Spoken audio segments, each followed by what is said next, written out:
कभी आपने गौर किया है, एक ही बात कोई इंसान आपको बोलता है और आप 5 मिनट बाद भूल जाते हो, लेकिन वही बात अगर किसी ने इमोशन के साथ कही हो तो कई साल बाद भी आपको याद रहती है। क्यों?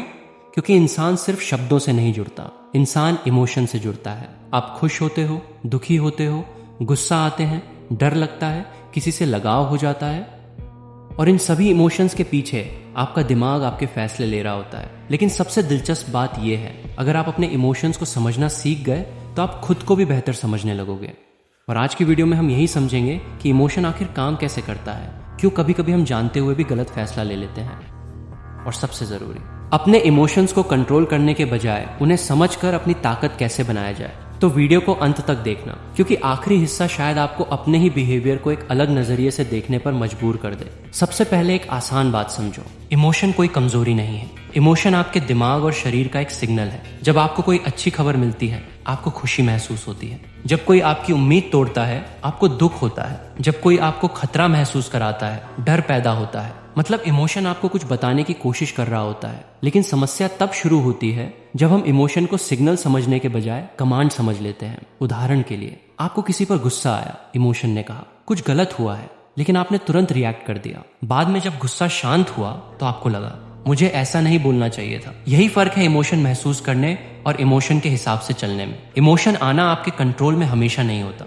लेकिन उसके बाद आप क्या करते हो ये धीरे धीरे सीखा जा सकता है। और अब एक ऐसी बात जो शायद आपको सोचने पर मजबूर कर देगी। आपका हर इमोशन आपको कुछ न कुछ बताता है, लेकिन हर इमोशन जो बता रहा है वो जरूरी नहीं कि पूरी सच्चाई हो। डर कह सकता है तुम नहीं कर पाओगे, गुस्सा कह सकता है अभी जवाब दो, दुख कह सकता है कोई तुम्हें नहीं समझता। लेकिन ये सिर्फ उस समय की आपकी इमोशनल स्टेट हो सकती है, और अगर आपने उसी मोमेंट में बड़ा फैसला ले लिया तो बाद में पछताना पड़ सकता है। इसलिए एक पावरफुल हैबिट है, इमोशन महसूस करो लेकिन डिसीजन थोड़ा रुक कर लो। मान लो आप किसी परीक्षा के लिए बहुत मेहनत कर रहे हो, लेकिन परीक्षा से एक रात पहले आपके मन में आता है शायद मैं फेल हो जाऊंगा। अब आपके पास 2 रास्ते हैं। पहला, उस डर को सच मान लो। दूसरा, डर को ऑब्जर्व करो और खुद से पूछो मुझे डर किस बात का है? क्या तैयारी कम है? क्या मुझे किसी टॉपिक को रिवाइज करना है? या सिर्फ रिजल्ट को लेकर एंजाइटी हो रही है? जैसे ही आप इमोशन को नाम देना शुरू करते हो, आप उससे थोड़ा डिस्टेंस बना लेते हो, और यही इमोशनल अवेयरनेस है। आप इमोशन नहीं हो, आप वो इंसान हो जो इमोशन को ऑब्जर्व कर सकता है। बहुत सारे लोग बाहर से बिल्कुल नॉर्मल दिखाई देते हैं, हंसते हैं, दोस्तों से बात करते हैं, मजाक करते हैं, लेकिन अंदर बहुत कुछ चल रहा होता है, क्योंकि उन्हें लगता है अगर मैंने अपनी फीलिंग्स दिखा दी तो लोग मुझे कमजोर समझेंगे। लेकिन इमोशन को समझना और हर किसी के सामने अपनी पर्सनल फीलिंग्स बताना 2 अलग चीजें हैं। आपको अपनी फीलिंग्स समझने के लिए हर किसी को बताने की जरूरत नहीं है। कभी कभी बस खुद से ईमानदार होना काफी है। खुद से कहना, हाँ मुझे बुरा लगा, हाँ मुझे डर लग रहा है, हाँ मैं इस बात से डिसअपॉइंटेड हूँ। ये कमजोरी नहीं है, ये सेल्फ अवेयरनेस है। लेकिन अब असली सवाल, अगर इमोशन इतना पावरफुल है तो क्या हम उसे कंट्रोल कर सकते हैं? पूरी तरह नहीं, लेकिन आप ये सीख सकते हो कि इमोशन आने के बाद आपका रिस्पॉन्स क्या होगा, और यही आपकी असली ताकत है। मान लो कोई आपको गुस्सा दिलाता है, वो चाहता है कि आप तुरंत रिएक्ट करो, लेकिन आपने सिर्फ कुछ सेकंड रुककर सोचा मैं अभी गुस्से में हूँ, बाद में बात करता हूँ। बस आपने इमोशन को दबाया नहीं, आपने उसे समझा और रिएक्शन को चूज किया। यही इमोशनल मैच्योरिटी है। क्या आपने कभी कोई पुराना गाना सुना है और अचानक आपको कई साल पुरानी कोई याद आ गई? कभी किसी जगह को देखकर पुरानी मेमोरी याद आ जाती है? कभी किसी की आवाज सुनकर कोई पुरानी फीलिंग वापस आ जाती है? ऐसा इसलिए क्योंकि हमारी मेमोरी सिर्फ इंफॉर्मेशन नहीं होती, उनके साथ इमोशंस भी जुड़े होते हैं। इसीलिए इमोशनली मीनिंगफुल मोमेंट्स हमारे दिमाग में ज्यादा स्ट्रांगली याद रह सकते हैं। इसका इस्तेमाल आप अपनी लाइफ में भी कर सकते हो। अगर आपको कोई अच्छी आदत बनानी है तो सिर्फ खुद को कमांड मत दो मुझे ये करना ही है। अपने गोल को मीनिंग से जोड़ो, अपने लिए उसका रीजन समझो, क्योंकि जब किसी काम के पीछे मीनिंग होता है तो मोटिवेशन ज्यादा पर्सनल महसूस हो सकता है। हम अक्सर सोचते हैं कि स्ट्रांग इंसान वो है जिसे कुछ महसूस ही नहीं होता, लेकिन असली स्ट्रेंथ शायद ये नहीं है। स्ट्रांग होना ये नहीं कि आपको कभी डर न लगे, स्ट्रांग होना ये भी नहीं कि आपको कभी दुख ना हो। स्ट्रांग होने का मतलब हो सकता है इमोशन आने के बाद भी आप अपने वैल्यूज के हिसाब से फैसला ले पाओ। आप डर सकते हो, फिर भी कोशिश कर सकते हो। आप डिसअपॉइंटेड हो सकते हो, फिर भी आगे बढ़ सकते हो।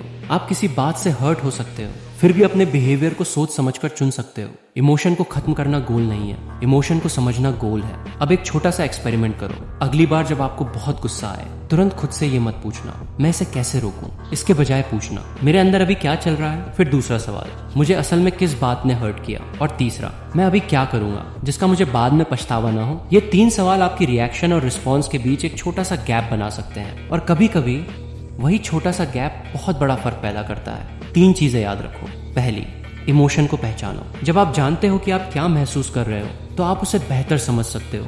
मैं परेशान हूँ, मैं जेलस महसूस कर रहा हूँ, मुझे रिजेक्शन का डर है। इमोशन का नाम लेना अवेयरनेस की शुरुआत हो सकती है। दूसरी, तुरंत रिएक्शन मत दो। हर फीलिंग का तुरंत जवाब देना जरूरी नहीं है। कभी कभी साइलेंस भी एक रिस्पॉन्स होता है, कभी कभी थोड़ा समय लेना बेहतर होता है। तीसरी, इमोशन के पीछे की जरूरत समझो। गुस्से के पीछे रिस्पेक्ट की जरूरत हो सकती है, दुख के पीछे कनेक्शन की जरूरत हो सकती है, डर के पीछे सेफ्टी की जरूरत हो सकती है और फ्रस्ट्रेशन के पीछे प्रोग्रेस की जरूरत हो सकती है। जब आप इमोशन के पीछे छिपी जरूरत समझते हो तो आप सिर्फ फीलिंग से नहीं लड़ते, आप असली प्रॉब्लम को समझने लगते हो। और अब उस बात पे आते हैं जो शायद इस पूरी वीडियो की सबसे इंपॉर्टेंट बात है। आप अपने इमोशंस को हमेशा चूज नहीं कर सकते, लेकिन आप धीरे धीरे ये सीख सकते हो कि उनके साथ क्या करना है। आपको हर बार खुश रहने की जरूरत नहीं, आपको हर समय कॉन्फिडेंट रहने की जरूरत नहीं, आपको कभी दुखी ना होने की जरूरत नहीं। आप इंसान हो, आप फील करोगे, कभी जीतोगे, कभी डिसअपॉइंट होगे, कभी किसी बात पर ओवरथिंक करोगे, कभी खुद से भी नाराज हो जाओगे। लेकिन आपकी कहानी वहीं खत्म नहीं होती, क्योंकि इमोशन एक चैप्टर हो सकता है, पूरी कहानी नहीं। तो अगली बार जब आपके अंदर कोई स्ट्रांग इमोशन आए, उससे लड़ने से पहले एक पल रुकना, खुद से पूछना, ये फीलिंग मुझे क्या बताना चाहती है। शायद आपको पता चले कि आपको गुस्सा नहीं बल्कि समझे जाने की जरूरत थी। शायद आपको डर नहीं बल्कि तैयारी की जरूरत थी। शायद आपको मोटिवेशन नहीं बल्कि अपने गोल का असली रीजन याद करने की जरूरत थी। और शायद आपको खुद को बदलने की नहीं, खुद को समझने की जरूरत थी। क्योंकि जिस दिन इंसान अपने इमोशंस को समझना शुरू कर देता है, उस दिन वो दूसरों को समझने के साथ साथ खुद को भी बेहतर समझना शुरू कर देता है। अगर इस वीडियो ने आपको अपने इमोशंस के बारे में थोड़ा भी सोचने पर मजबूर किया है तो इसे सिर्फ सुनकर मत छोड़ना। आज पूरे दिन बस एक चीज ऑब्जर्व करना, आप क्या फील कर रहे हो और क्यों। क्योंकि सेल्फ अवेयरनेस की शुरुआत अक्सर एक छोटे से सवाल से होती है, मैं अभी क्या महसूस कर रहा हूँ।